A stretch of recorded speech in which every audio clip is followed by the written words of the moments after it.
enjoying the fruits of being basically war free for a long time. Uh, without, I mean, no draft, nobody but volunteers.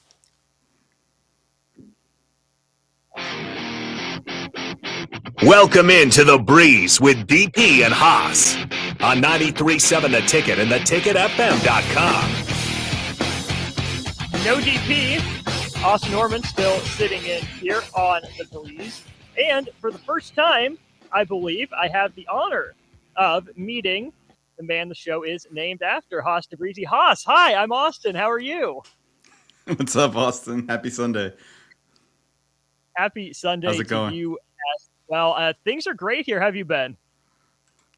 Good. Weather's good here in the DMV. How's the weather out there?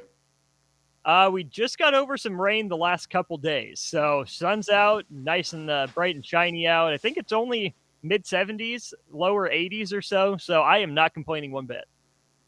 You guys are lucky. Anytime I go outside, the sunglasses are just fogged up immediately with all the humidity here in DC. So Oof. Oof. Well, I do think we have your guest on the line if you want to bring him in and get going with him. Oh yeah, Mike Munshaw is a regular listener and a good friend, and he's a wrestling fanatic, and he's actually the guy who, I do this wrong every time, he's the guy who drew this for me, the 2 belts there for Daniel Bryan at WrestleMania 30. Excited to have Mike on the show so we could talk a little bit some old wrestling. Perfect. Mike, you there? Thought we had Mike. Mike, are you with us? Mike, can you hear us? He says it just rings and rings when. Okay, have him call in again. I thought I patched him through before. Cool. So Yeah, as we're waiting for Mike, who's your favorite wrestler? I don't mean to throw you on the spot, but who's your favorite wrestler, Austin? My favorite wrestler is probably Jordan Burroughs.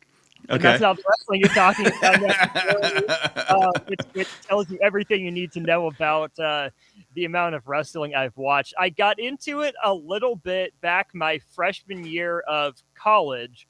One of my buddies, the guy I was living with at that point, he was a big Undertaker guy. So Okay. I got into a little bit of Undertaker. I know the names, Roman Reigns, Daniel Bryan, a little bit of Chris Jericho here and there, Kevin Owens. Okay. To call any of them my favorite would be disingenuous. Love it. Hey, we've made Harrison into a wrestling fan. DP even made him do a promo one show. So I've heard that promo. It is legendary. Awesome. Well, as we figure out how we get Mike. Oh, Mike's in. We got Mike. Mike, you with us? Can you hear me? What's up, Mike? Hey, gentlemen, how are you doing? Good. Happy Sunday. Good. Same to you. Happy Sunday. And hello, Austin. Hello. Nice to make your acquaintance, Mike. Yeah, same here. So, Mike, I was thinking about it. We need entrance music. So, right now, lots of entrance music's getting just massive pops. Like, what's the massive pop for you when you listen to entrance music? What's your favorite entrance music right now? And I'm not talking old school. I'm talking about when you turn on the TV right now. Which one gets you most excited? Am I allowed to talk about AEW? Go for it.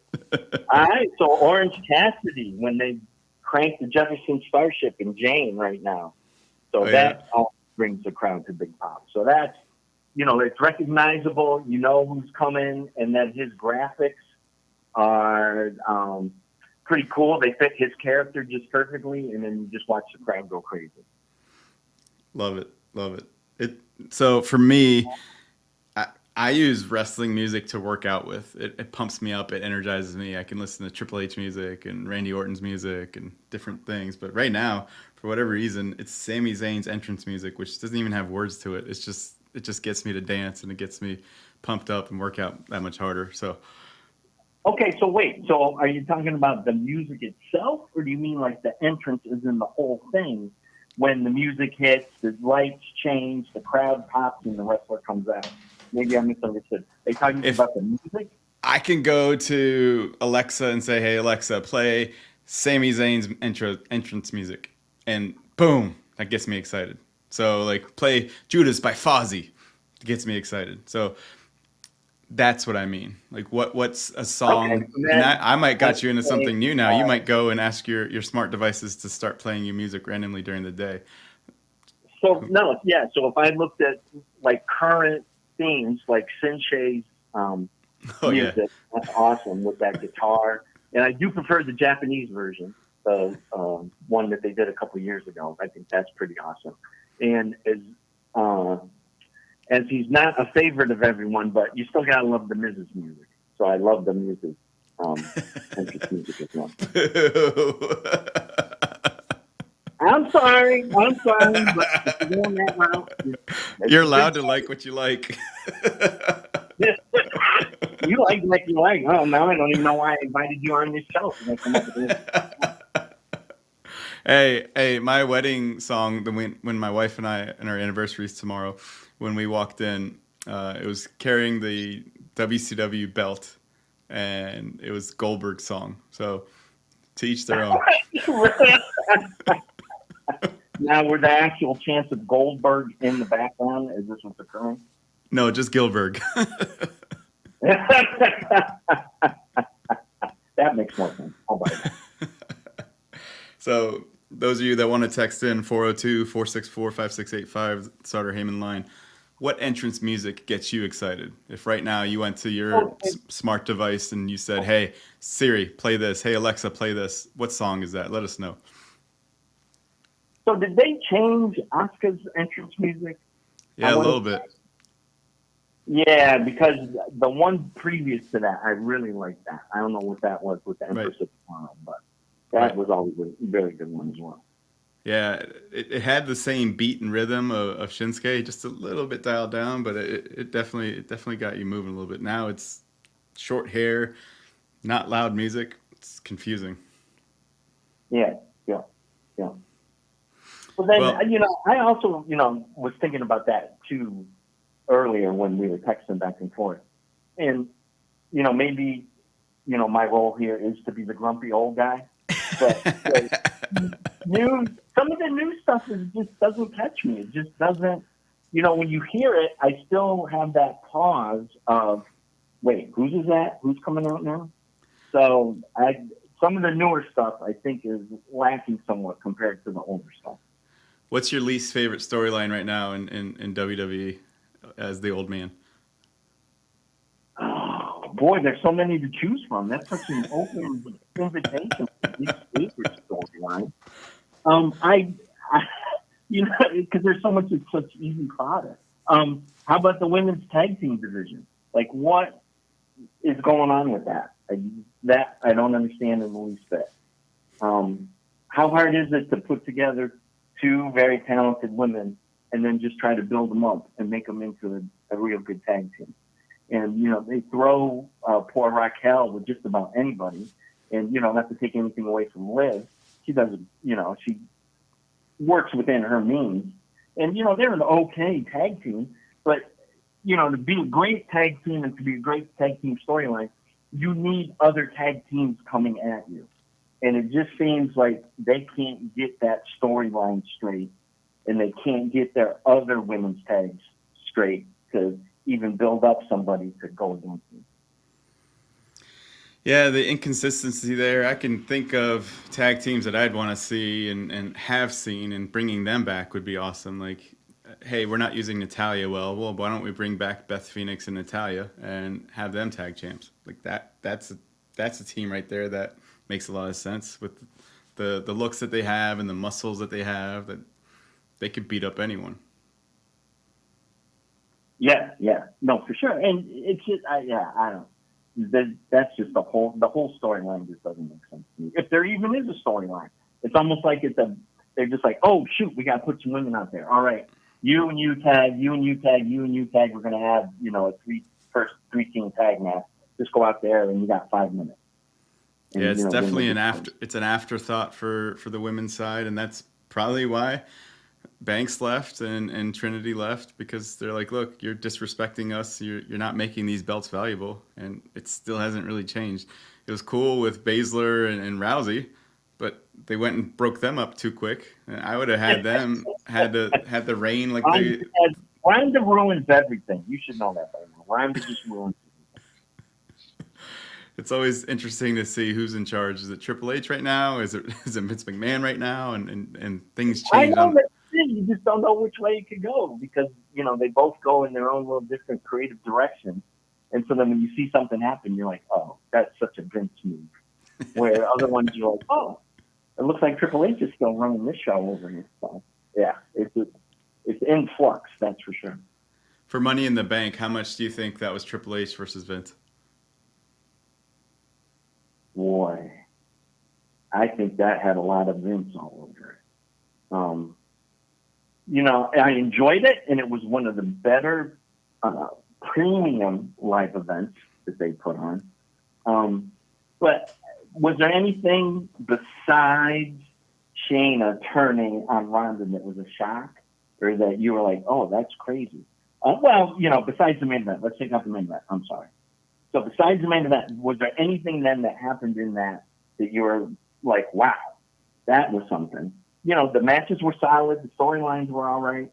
It was entertaining, but it was so predictable. It was just, to me, it had very much Vince flavor to it. Are you going to disagree, or you think so?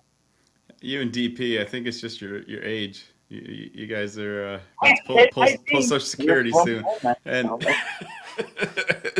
you guys sound the same.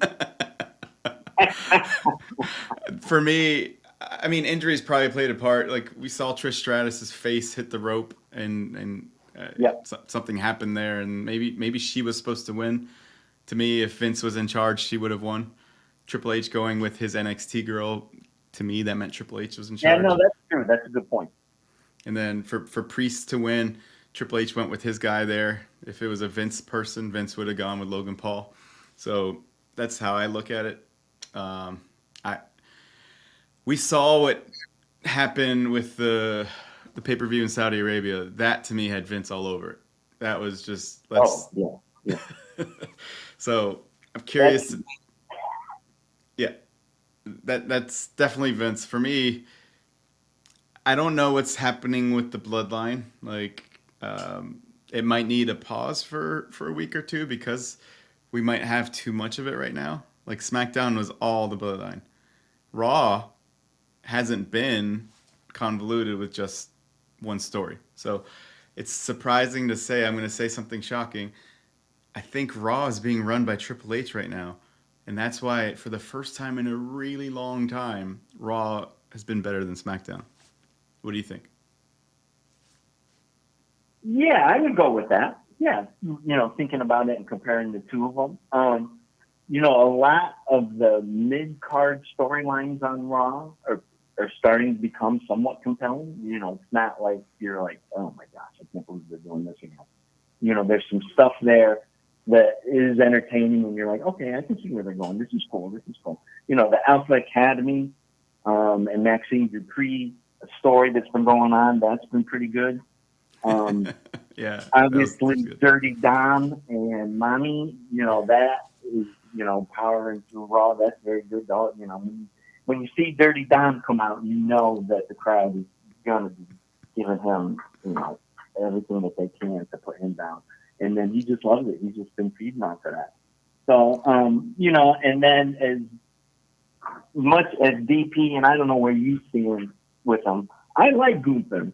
And I think he has been a very impressive champion.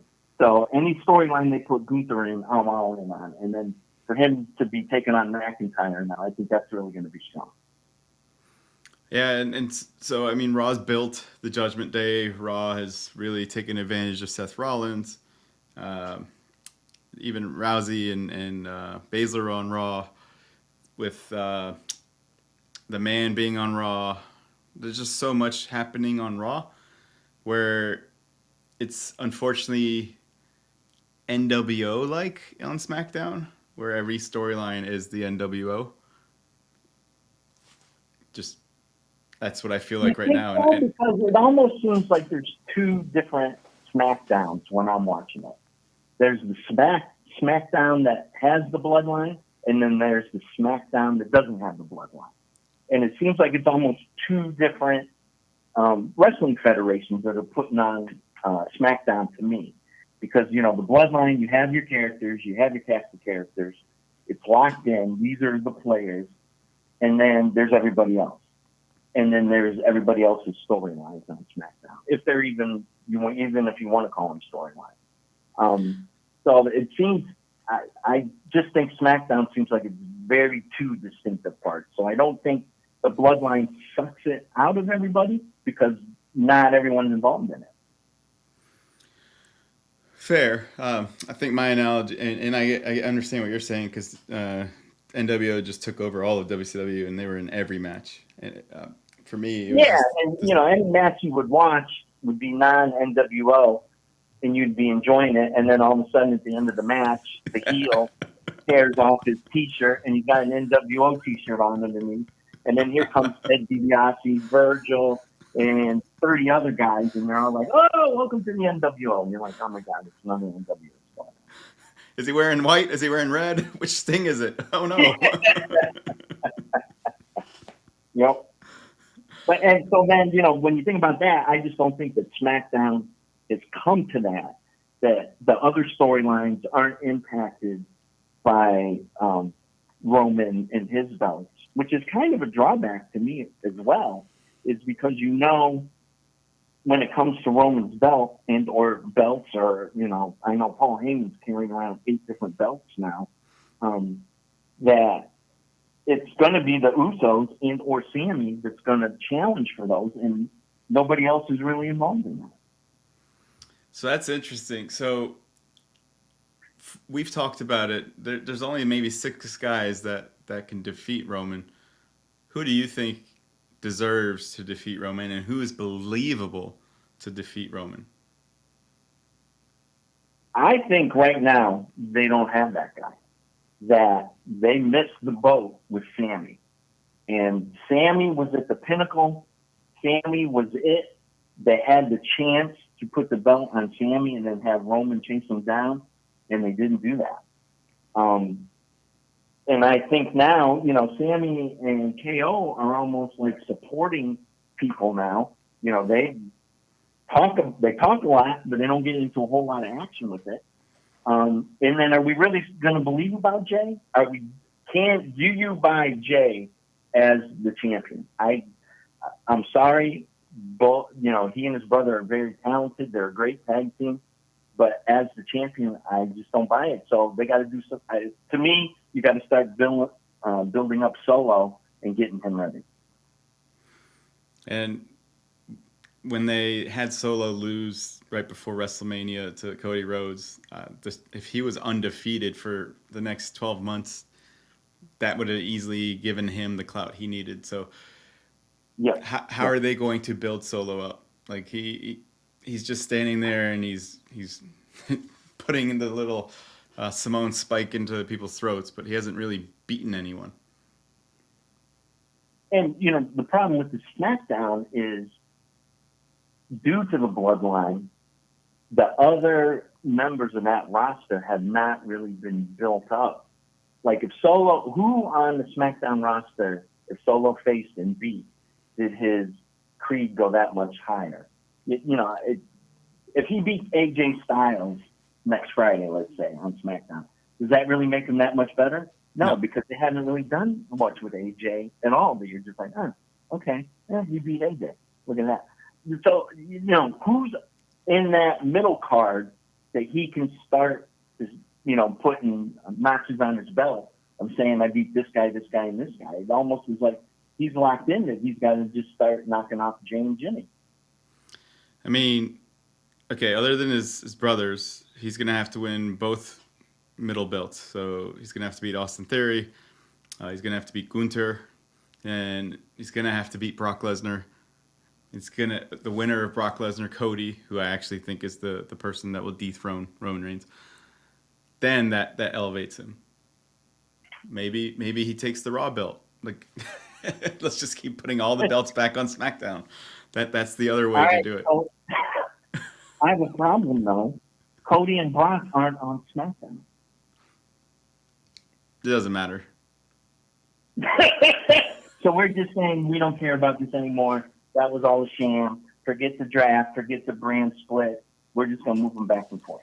Because if you say that, then that does open up a whole nother, there are a number of talent on Raw that you could see coming after Roman. And, if you're saying he's going to drop the belt, so there's a number of guys on Raw that you could bring over. So I was just looking at strictly SmackDown because I was trying to follow the rules that WWE put out, but you're saying there are no rules. They never follow the rules. It usually takes about 2 weeks before they're like, oh, no, we can't do this anymore. We have to bring over someone else from here and make it better. So fine, open the door. Open the gates, Proximo. Who are you adding from Raw? Roll Reigns' belt and run with it. Who will? Who'd you say? Cody Rhodes. So that brings the most intriguing match of SummerSlam, in my opinion. It's going to be Cody versus Brock. Does Brock sell another person? Does he allow another person to win at SummerSlam after he let Roman Reigns just in the last man standing match beat him last SummerSlam? Does Cody get the best 2 out of 3 after losing at the last pay-per-view? The answer to that is we don't know because we don't know what Brock wants. You want to treat Brock like a full-time talent, but he's not a full-time talent. Brock is Brock, and he's going to cherry-pick his appearances. He's going to cherry-pick where he wants to go, when he wants to go. So if Brock wants to put in a larger schedule, then, let him be the beast. But if he is like, after SummerSlam, I'm going to take the fall off. I'm going to go plant some corn up in Minnesota, get the farm going, before the winter sets in, et cetera, et cetera. Then, yeah, I think he does do the job for Cody and put Cody over him. Interesting point. Just, I don't know. There's so many. I know, because, you listen to DP, and he's like, well, Brock got to do this, and Brock has to do this, and Brock's going to show up here, and Brock's going to show up there. And I'm like, well, that's if he's full-time, but we never know if he's full-time or not. And it's hard because Roman Reigns should be taking time off soon, too. And if you're going to have Roman Reigns and Brock Lesnar gone, can Cody and Seth and the rest of the bloodline, what are they called now? The Usos, just the Usos? Can the Usos and Sami, can they carry? The T-shirt hasn't been made yet. We got to wait for the T-shirt to come out. I will say this before we go to break. Normally, wrestling is not that exciting from April to SummerSlam. And it's actually been really exciting for the first time in quite a while. And to be this exciting without the McMahons or Triple H being all over it, because they usually are the ones that can pour gasoline on the fire and just make any storyline relevant. It means they're doing a really good job right now. And I'm excited to see what SummerSlam looks like. Oh yeah, no, I agree. There's a lot of different ways they can go. It's just a matter of how many matches do they want to put in there.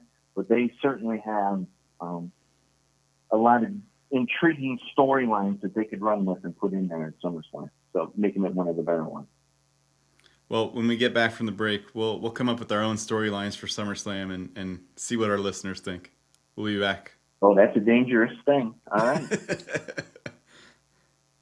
Tailored Landscapes is actively preparing for spring. Things like getting new tree orders, getting equipment ready, and training staff to serve you the best we can. If you haven't already planned, now is the perfect time to figure out a maintenance plan for your yard. We're on the brink of spring cleanups for all of our existing customers and have limited spots left. We trim trees and shrubs when needed and only mulch proper amounts. Give us a call today at 402-432-2572 to set up a meeting with one of our designers and get ready for Tailored Life's grand opening in Bennett. You know that feeling after a good, hearty meal? The worries of the world just slip away. Time slows down. Nothing but good times and good company. That's what you get with Mary Ellen's Food for the Soul. Mary Ellen's does food right with a menu that includes smoked wings, pulled pork, brisket, catfish, and don't sleep on their sides. Shrimp and grits, collard greens, baked beans. It's food that makes your heart happy. Mary Ellen's Food for the Soul, just east of 27th and Pineland. Let them fix you a plate. Hey there. Hi, honey. Uh-oh. Remember we told Jamie and Mike about Liberty First Credit Union, how great their checking account and car loans are, the amazing service we get, and how we love being members? Yeah. Well, they took our advice. Jamie said how easy it was to move all their accounts and become members. Now they say they're banking with purpose at Liberty First Credit Union. Learn more about being a member at libertyfirstcu.com. Liberty First Credit Union. Banking with purpose. Member NCUA. There's a lot of realtors in Lincoln, but don't get overwhelmed by all the names. Ben Bleicher with Professional Realtor Group at Berkshire Hathaway Ambassador Real Estate is your go-to option when buying or selling residential and commercial property. Ben's team offers unbeatable customer service and promises to make the buying and selling process as stress-free as possible. Call Ben today at 402-419-6309 for all your real estate needs. Ben Bleicher with Professional Realty Group at Berkshire Hathaway Ambassador Real Estate. No pressure, just professionalism. Problem gambling affects more than the gambler. It affects spouses, children, extended family members, and friends. If you are a loved one who's struggling with addiction, contact Choices Treatment Center's helpline at 402-476-2300. That's 476-2300. Hi, it's Joel Norman, the voice of your Lincoln Stars hockey team. Tune in to 93.7 The Ticket every Tuesday night from 8 to 9 p.m. to hear the latest on the Stars with myself, head coach Rocky Russo, and special player guests. At first, I was really nervous and intimidated to buy a ring. I wasn't sure what I was getting into. My experience at Starter Heyman was very easy. I felt like I walked out of Starter Heyman with the ring that was going to make her go wow and say yes. I love my ring. It is so beautiful. I absolutely love my ring. I get compliments on it all the time. I always tell them Starter Heyman. Yeah, we would definitely recommend Starter Heyman. Yeah, it was great. We're definitely coming back. Sure. Sauter Heyman Jewelers, Lincoln and Grand Island. SauterHeyman.com. Hi, it's Charlie Stone again, and with me on the line, Andy Goodyear, General Manager of Honda of Lincoln. Andy, I know how proud you and everyone at the dealership are to earn the prestigious Honda President's Award year after year, 17 times. Tell our listeners what it means to you and your customers. Thanks, Charlie. Yeah, all of us are extremely proud to have earned this award, and I want all of our customers to know it's not just earned by one person's efforts. It's the entire dealership. Sales, parts, and our amazing service department. 17 times. Wow. How does that compare to other Honda dealers? This award is only given to the most elite dealerships that demonstrate excellence. We really do strive to go above and beyond for the ultimate customer experience before and after the sale, Charlie. That's why for 2022, Honda of Lincoln is once again Nebraska's #1 volume Honda dealer. Come experience the Honda of Lincoln way of doing business, 27th and Yankee Hill Road, or online at hondaoflincoln.com. Experience the Landmark difference with the next level of dealer support. Landmark, your local John Deere dealer, continually works to have parts on hand the first time you walk in the door. Our internal route system means we can get the parts to you typically same or next day to keep you up and running. At Landmark, we understand time is money. Get more uptime with our after-hours parts and service support on the phone or in the field. Our sales, precision ag, parts, and service teams are ready to serve you this planning season. Stop by your local Landmark today to experience the Landmark difference. Gaina Trucking is hiring CDL Class A and B drivers. Gaina Trucking guarantees a 40-hour work week year-round, and their strong team culture makes it not a job, but a career. Gaina Trucking offers health, vision, and dental insurance, 401k with company match, an employee assistance program, and other bonus programs. Build a better career today with great team culture at Gaina Trucking. Learn more and apply today at GainaTrucking.com.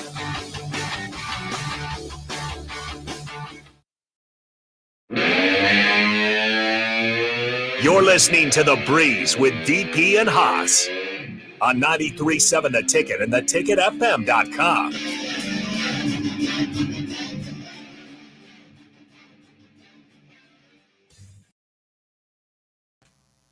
Welcome back to The Breeze. I'm Haas Tabrizi. No DP, no Harrison today. But we got Mike Munshaw calling in. Before the break, we were talking about SummerSlam.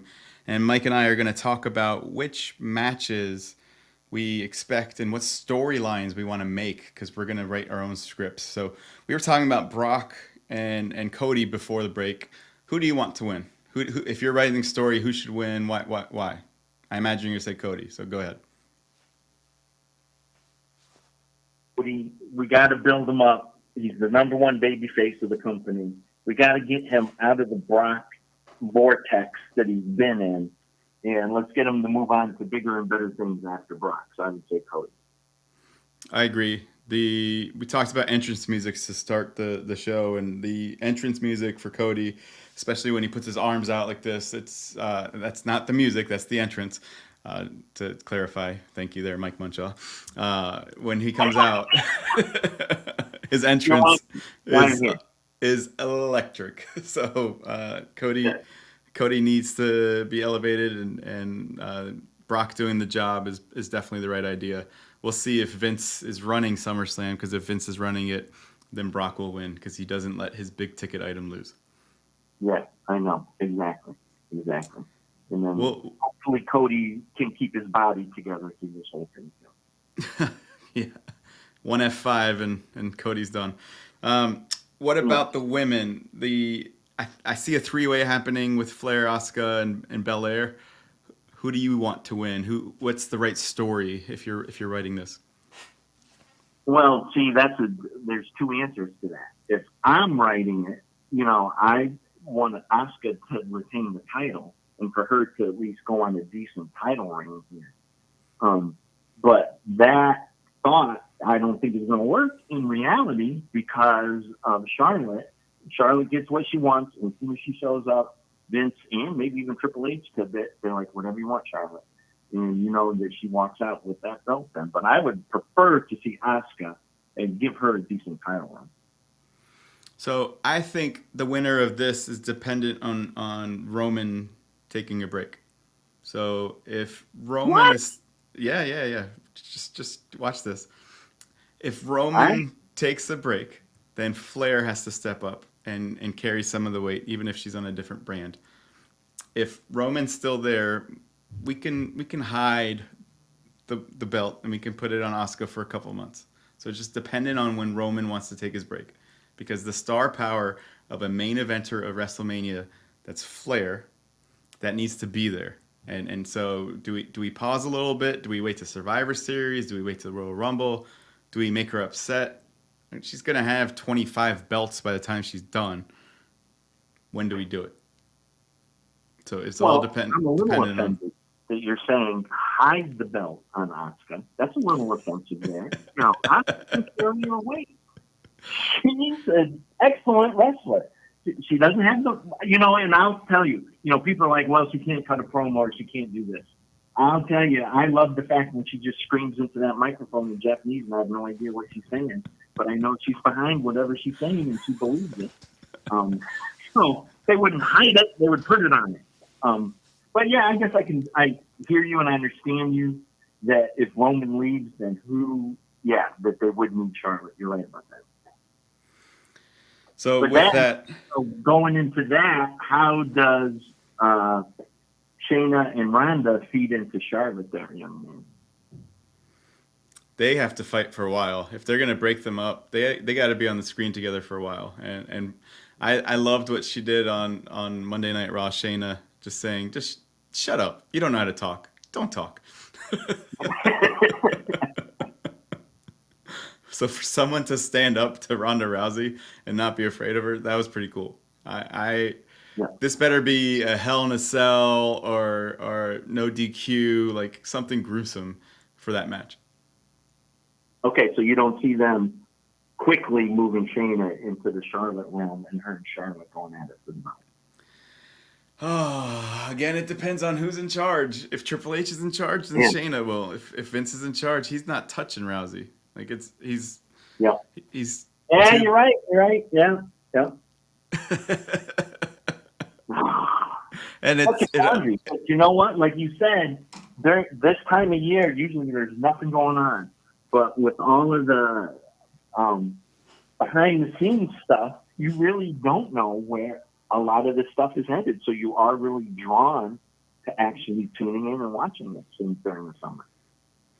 And it's interesting. The puzzle has to be created in a way where if there's 3 good guys that won, then the show's probably going to end with the heel winning. So you can't just have all good guys win the whole night. And so we have to take that into consideration as we're writing our scripts for the next 20 minutes.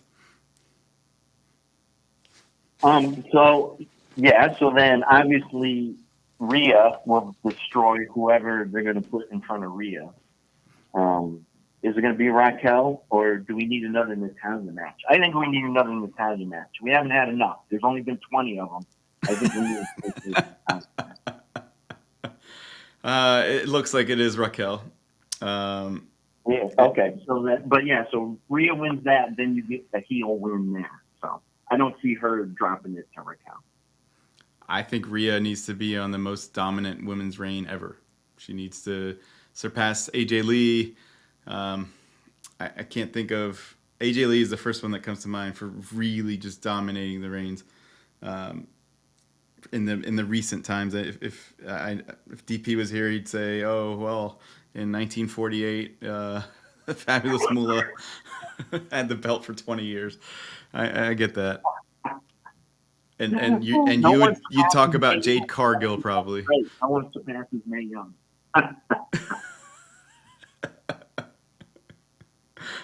Mae Young is the greatest wrestler. There you go. So definitely. Then what? So let's see. So then, if we're talking about heels versus baby faces, and you got to balance it out at SummerSlam, I'm gonna throw you a Gunther over Drew McIntyre. Whew. I think they got to give it to Drew. I know. See, now you're letting all the baby faces win again. Because I want Roman to stay. So we're going that Roman staying, and so then we get a baby face carrying the Intercontinental belt. And what do you do with Gunther in the fall?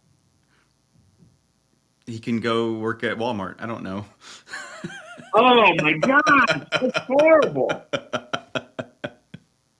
One of the best talents on the roster, and you're just going to toss him aside once he loses the belt. Hey, there's something that DP and I agree with, and it's Gunther is just not. One day you guys will see the error of your ways, and we're going to go, you know what? He really is one of the best talents in the WWE. I'm flexible. DP's flexible too. He wasn't a Sami Zayn guy, and then he's like, okay, all right, Sami Zayn is that good. Sami Zayn, like if you remember, we were talking about how can he lose to Johnny Knoxville, and then a couple months later go and be in a match with Roman Reigns. Well, he earned that clout. Yeah. So do Solo and Jimmy fight? What that? Roman and who? No, do Solo and Jimmy fight?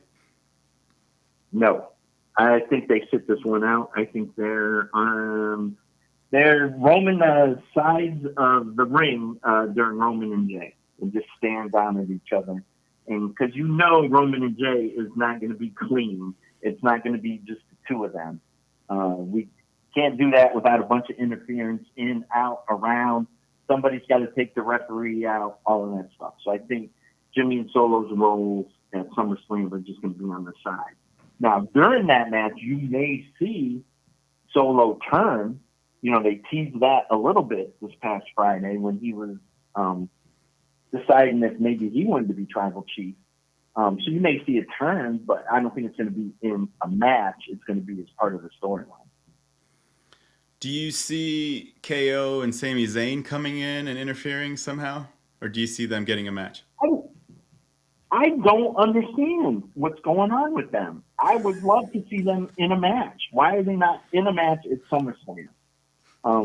But, so far there hasn't even been an inkling of who they would take on or what they would do.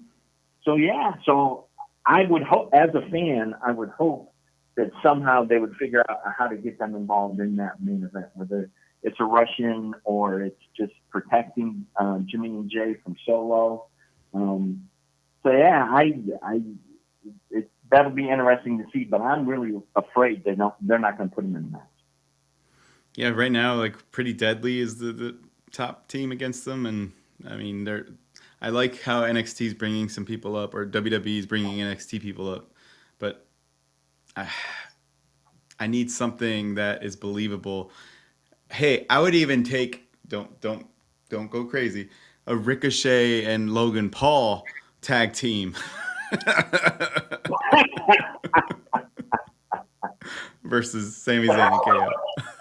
That would be something. That would be the swerve. You're thinking Right. that they're going to face each other at SummerSlam, and instead Ricochet extends the hand and he says, "Brother, let's team up. Let's go for this." So they got to do that before. They got to do that on Raw soon, and then be like, you know what? We're better together. So let's just go do this. Yeah. No, I am. My anticipation is that Ricochet and Logan Paul actually becomes the show stealer at SummerSlam. 100%. You know, there's low expectations for it, and then they just tear the house down. As much as that pains me to say that about Mr. Paul, but yeah, I think that's going to be the barn burner. I've said it since the second time I've seen him. He's a future main eventer, and the more coverage they give him, the more coverage WWE gets. So Logan Paul and Ricochet will definitely steal the show. Yeah. The guy that he stole the show with and before. it doesn't even matter who wins. You know, match. Does it matter? Does it matter to you who wins? No. It's the bumps. No, it's just going to be spot after bump after spot after bump, et cetera, et cetera. Yeah, well, there's that. But the guy that he fought with and stole the show before, who's he going to fight? And that is Seth Rollins. Where's that story going? Is that a Judgment Day match? Is that, how's that going to come to fruition for SummerSlam? Who should fight Seth? You know, I don't even have them in my notes for SummerSlam. He's going to face Dom again? Becky? Them versus Becky. What about that? Maybe it's Balor. Maybe it's him and Balor. And then somehow, Priest is involved with the briefcase. And that starts the splintering of Judgment Day with Finn Balor and Damian Priest.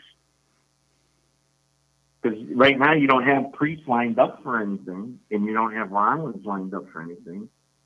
Obviously, they want to try to do something with Balor. So, did they try to put that together? And Edge is on the wrong brand, but Edge is someone that came to mind hearing those names that should come back and fight Seth. That could have been a match. Edge and Beth Phoenix versus Becky and Seth. There you go. I'll sign up for that. I'm there for that one. I'll go with that one.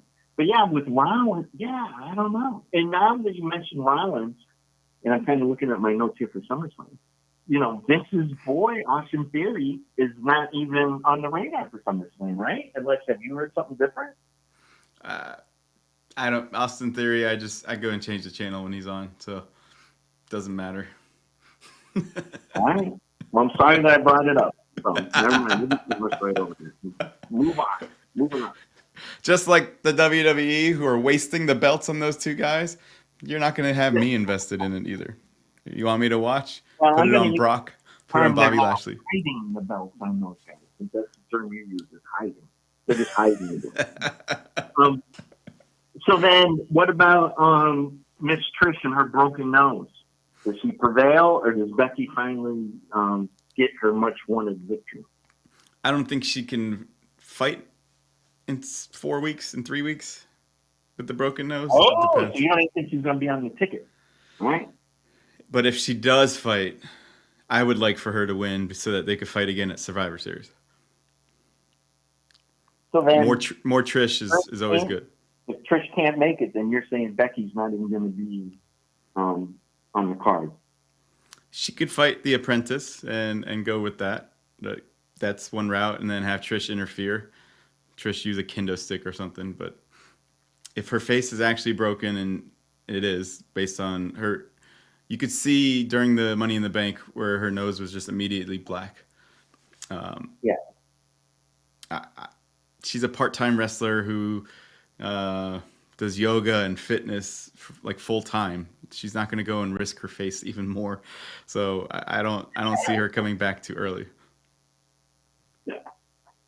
So then, since we're writing, booking the whole card here, do we just bring Becky in the 3-way and make it a 4-way?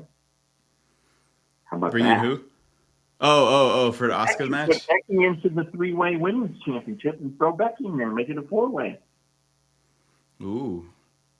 If People you're will say going she's to SummerSlam without Becky Lynch on the card, then you're definitely missing the boat on that. You got to get her involved in it some way. So if you're telling me Trish is unable to compete, then I'm like, okay, so how can I get Becky Lynch, who hates Charlotte, who her and Bianca are not all that friendly, and throw them in with Asuka? That would be an excellent match with the four of them. I mean, maybe Io Sky says we should just fight anyway. Maybe Bailey, even though Bailey's been there, done that. I really think, and I'm drawing a blank on her name right now, the apprentice for Trish Stratus. She's the one who should, the girl from NXT. Zoe Starks. Yeah. She should fight the man. You think? Like when you brought up Pretty Deadly, I think about the same thing with Zoe Starks, in that they are amazing talents. They have a lot to bring, but they still have a lot to learn and build up. And do you really want them on your second biggest premium live event of the year? If you told me Survivor Series or one of the other ones, okay. But I don't know if the NXT talent is ready for SummerSlam. Well, hopefully Trish is healthy. Maybe they could force Lita to come back, but I don't know how she would want to. Maybe she'll say I was friends with Trish the whole time. Who knows? Yeah, they could. I guess it depends if she wanted to do that or not. Well, so then we're running out of talent here. So we're at our main event, I believe, and you want Roman to stay. You're going to let Roman remain the tribal chief and he takes down Jay. So when that happens, do the Usos just go away and there's no tribe anymore? That Roman's the tribal chief of nobody but Paul Heyman? So the stories that write itself would be for Roman to lose. But Roman can't lose until WrestleMania 40. He just can't lose. It's a waste of 3.5 years of being a champ. The pin that he took was a waste, if you want my opinion. Maybe Baron Corbin needs to come back and pin him again. Gosh. No, let's not do that. That's a terrible idea. Hey, I rewatched SummerSlam and Baron Corbin and Pat McAfee. That was an okay match.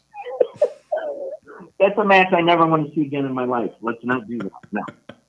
Never go there again. The story that writes itself is for Roman. Keep it. Yeah. If we have Roman keep it, what about the swerve of all swerves? That he's going to beat the Usos. They're not in the bloodline anymore. Roman needs to still be a tribal chief of somebody or join a faction. And as Kevin and Sammy come out during the main event to help out the Usos, because Solo is breaking the rules and not following what he's supposed to be doing. And then all of a sudden, Sammy and KO turn on the Usos and they join Roman Reigns. So SummerSlam is all about one major swerve every year. So I look at with Brock coming out, I look at 2011, CM Punk, John Cena, and Triple H was there, and what's he gonna do with the belts? And then they find a way to get Alberto Del Rio to get the belt. 2013, John Cena versus Daniel Bryan. Daniel Bryan wins. Can't have that little guy win. So Triple H again involved. Pedigree. Randy Orton becomes the champ after Money in the Bank, cashing in. It's always some swerve. So you're not out of line there. Like, is there anyone else though? Maybe another brother that we're forgetting about that hasn't really. Do you have any more brothers back on the island where they can come in? There is one more. So there is one more brother.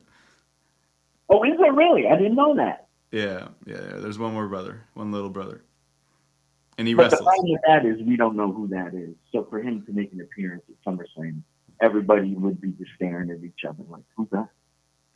I mean, the way to do it is then Solo becomes the tribal chief. Now, we would at least know who that is. Yeah, true. Well, a couple weeks away. Excited to see SummerSlam, and we'll see. You'll know as you guys watch SummerSlam. You'll know if Roman's going to win or not based on all the previous matches. That's something you learned today on the Breeze with Mike and me. So, Mike, I appreciate you being on the show. To be informational and educational. And hey, you didn't sound like an old head too much, so it was great. All right, I tried my best to keep it under wraps. I like the old days when Stone Cold would come out, you'd hear the breaking glass, and Stone Cold came out. That's when that was wrestling. Awesome. Well, thanks, Mike. Appreciate you being on the show. No, anytime. Thank you so much. You guys have a great day. You too. Hey, Austin, I have to ask you real quick before we head out. What do you think of this whole Wemby versus Britney thing? Man, it's typical NBA, right? This league, the drama that's unnecessary, it didn't have to happen. My favorite part about it is how anti-Spurs it is. Like, this is the biggest thing to happen to that organization since Uncle Dennis shipped Kawhi out to Los Angeles' other team. Like, Tim Duncan never had anything like 10% this interesting happen in his career.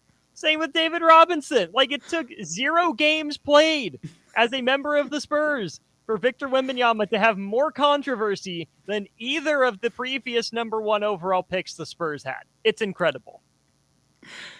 Has he apologized yet? It's Britney Spears, man.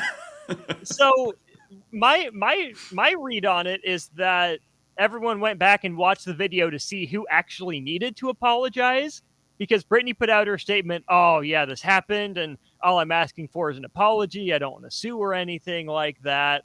And well, review the video, didn't really get slapped. You know, the security guy just goes like that, and it's her own hand that makes contact with her face, not even the security guy. So maybe it's like, you know, the older brother, stop hitting yourself sort of thing. But it didn't seem malicious. It seemed like there were better ways for everyone to handle it. So maybe they both just say the polite, "I'm sorry, nothing more," move on.